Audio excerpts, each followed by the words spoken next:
আমরা যেটা দেখেছি যে ওখানে যাওয়ার পরে কবরস্থান গেলাম, কবরস্থানে জায়গা ঠিক করলাম। সুন্দর একটা জায়গা ওনার কপালে ছিল ভালো। তারপরে ওইখানে ওনার যে স্ত্রী চিত্রনায়িকা, উনিও চিত্রনায়িকা ডলি, ওনার সাথে আমরা ওনার বাসায় গেলাম। আমরা লাশটা দেখলাম, লাশটা নোরানির মতো এত হাসতেছে, আপনারা দেখবেন একটু পরে।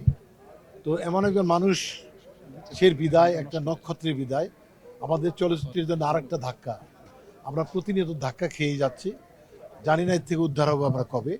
তো জাবেদ স্যার, উনি যিনি মালকা বানুর নায়ক, উনি মনু মিয়া ছিলেন ওটার মধ্যে।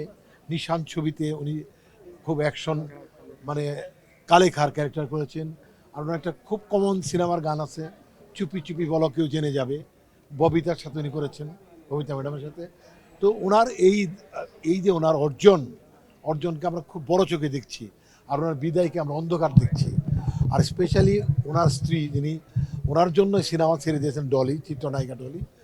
উনি এমন একজন মানুষ, 18 বছর বাচ্চার মতো তাকে লালন পালন করেছে, তাকে ট্রিটমেন্ট দিয়েছে। ওনার যে ওই রকম নারী বাংলার ঘরে ঘরে আসা উচিত বলে আমি মনে করি। ওনার নিজের বিল্ডিং বিক্রি করছে 3 কোটি টাকা।